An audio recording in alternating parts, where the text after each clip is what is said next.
Deuteronomy 18, verse 1. The Levitical priests, indeed, the whole tribe of Levi, are to have no allotment or inheritance with Israel.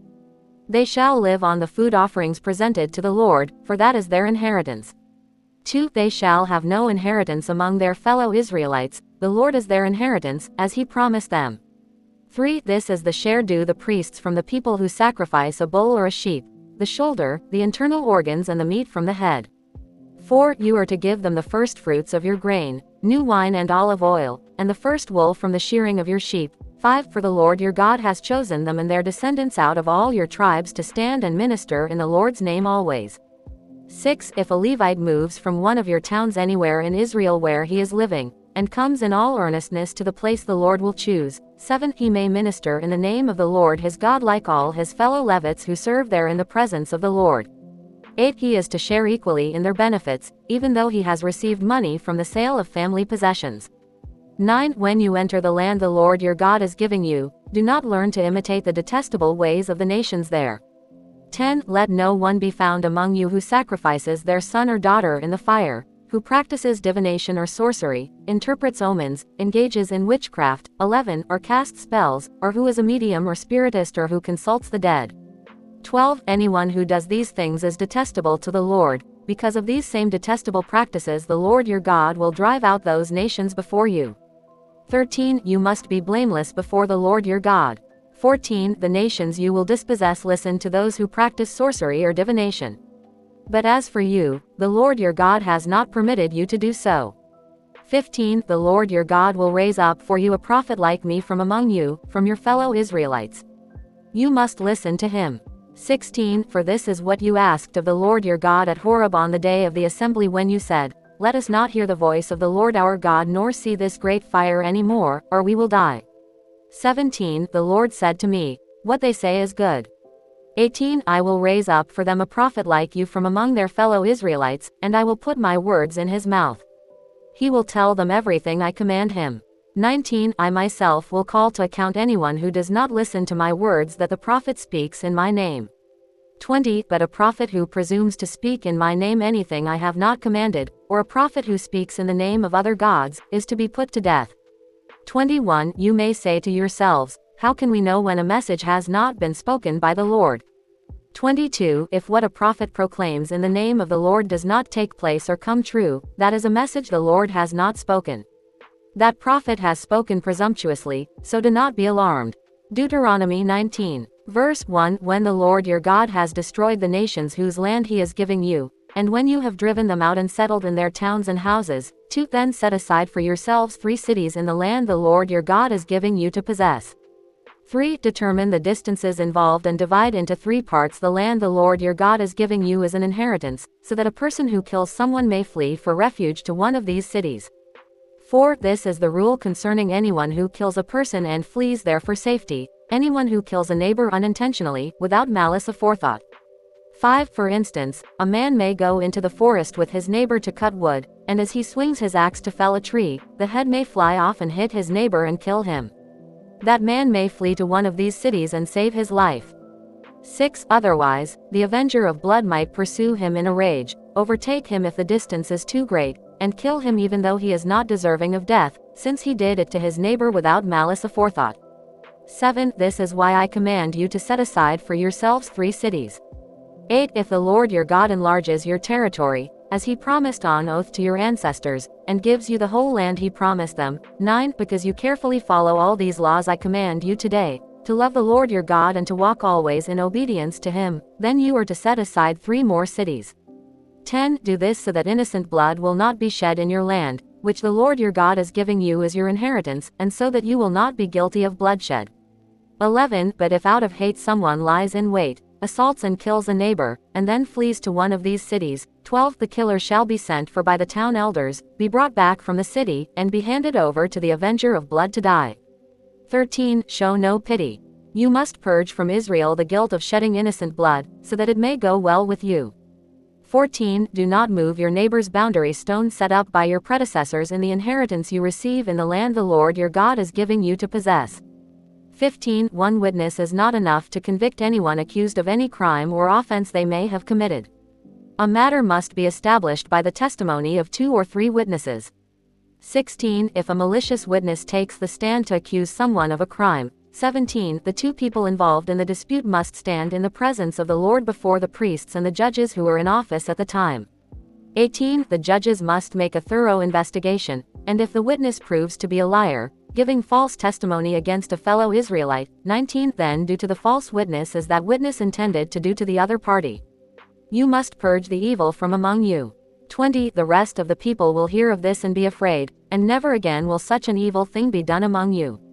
21. Show no pity. Life for life, eye for eye, tooth for tooth, hand for hand, foot for foot. Deuteronomy 20. Verse 1. When you go to war against your enemies and see horses and chariots and an army greater than yours, do not be afraid of them, because the Lord your God, who brought you up out of Egypt, will be with you. 2. When you are about to go into battle, the priest shall come forward and address the army. 3. He shall say, Hear, Israel, today you are going into battle against your enemies. Do not be faint-hearted or afraid, do not panic or be terrified by them. 4. For the Lord your God is the one who goes with you to fight for you against your enemies to give you victory. 5. The officers shall say to the army, Has anyone built a new house and not yet begun to live in it? Let him go home, or he may die in battle and someone else may begin to live in it. 6. Has anyone planted a vineyard and not begun to enjoy it? Let him go home, or he may die in battle and someone else enjoy it. 7. Has anyone become pledged to a woman and not married her? Let him go home, or he may die in battle and someone else marry her. 8. Then the officers shall add, Is anyone afraid or faint-hearted? Let him go home so that his fellow soldiers will not become disheartened too. 9. When the officers have finished speaking to the army, they shall appoint commanders over it. 10. When you march up to attack a city, make its people an offer of peace. 11. If they accept and open their gates, all the people in it shall be subject to forced labor and shall work for you. 12. If they refuse to make peace and they engage you in battle, lay siege to that city. 13. When the Lord your God delivers it into your hand, put to the sword all the men in it. 14. As for the women, the children, the livestock and everything else in the city, you may take these as plunder for yourselves. And you may use the plunder the Lord your God gives you from your enemies. 15. This is how you are to treat all the cities that are at a distance from you and do not belong to the nations nearby. 16. However, in the cities of the nations the Lord your God is giving you as an inheritance, do not leave alive anything that breathes. 17. Completely destroy them, the Hittites, Amorites, Canaanites, Perizzites, Hivites and Jebusites, as the Lord your God has commanded you. 18. Otherwise, they will teach you to follow all the detestable things they do in worshipping their gods, and you will sin against the Lord your God. 19. When you lay siege to a city for a long time, fighting against it to capture it, do not destroy its trees by putting an axe to them, because you can eat their fruit. Do not cut them down. Are the trees people, that you should besiege them? 20. However, you may cut down trees that you know are not fruit trees and use them to build siege works until the city at war with you falls. Deuteronomy 21. Verse 1. If someone is found slain, lying in a field in the land the Lord your God is giving you to possess, and it is not known who the killer was, 2. Your elders and judges shall go out and measure the distance from the body to the neighboring towns. 3. Then the elders of the town nearest the body shall take a heifer that has never been worked and has never worn a yoke. 4. And lead it down to a valley that has not been plowed or planted and where there is a flowing stream. There in the valley they are to break the heifer's neck.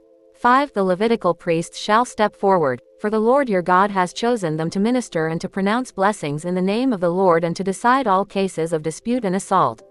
6. Then all the elders of the town nearest the body shall wash their hands over the heifer whose neck was broken in the valley. 7. And they shall declare, Our hands did not shed this blood, nor did our eyes see it done. 8. Accept this atonement for your people Israel, whom you have redeemed, Lord, and do not hold your people guilty of the blood of an innocent person. Then the bloodshed will be atoned for. 9. And you will have purged from yourselves the guilt of shedding innocent blood, since you have done what is right in the eyes of the Lord. 10. When you go to war against your enemies and the Lord your God delivers them into your hands and you take captives. 11. If you notice among the captives a beautiful woman and are attracted to her, you may take her as your wife. 12. Bring her into your home and have her shave her head, trim her nails. 13. And put aside the clothes she was wearing when captured. After she has lived in your house and mourned her father and mother for a full month, then you may go to her and be her husband, and she shall be your wife. 14. If you are not pleased with her, let her go wherever she wishes. You must not sell her or treat her as a slave, since you have dishonored her. 15. If a man has 2 wives, and he loves one but not the other, and both bear him sons, but the firstborn is the son of the wife he does not love. 16. When he wills his property to his sons, he must not give the rights of the firstborn to the son of the wife he loves in preference to his actual firstborn, the son of the wife he does not love. 17. He must acknowledge the son of his unloved wife as the firstborn by giving him a double share of all he has. That son is the first sign of his father's strength. The right of the firstborn belongs to him. 18. If someone has a stubborn and rebellious son who does not obey his father and mother and will not listen to them when they discipline him. 19. His father and mother shall take hold of him and bring him to the elders at the gate of his town. 20. They shall say to the elders, "This son of ours is stubborn and rebellious. He will not obey us. He is a glutton and a drunkard." 21. Then all the men of his town are to stone him to death. You must purge the evil from among you. All Israel will hear of it and be afraid. 22. If someone guilty of a capital offense is put to death and their body is exposed on a pole. 23. You must not leave the body hanging on the pole overnight. Be sure to bury it that same day, because anyone who is hung on a pole is under God's curse. You must not desecrate the land the Lord your God is giving you as an inheritance.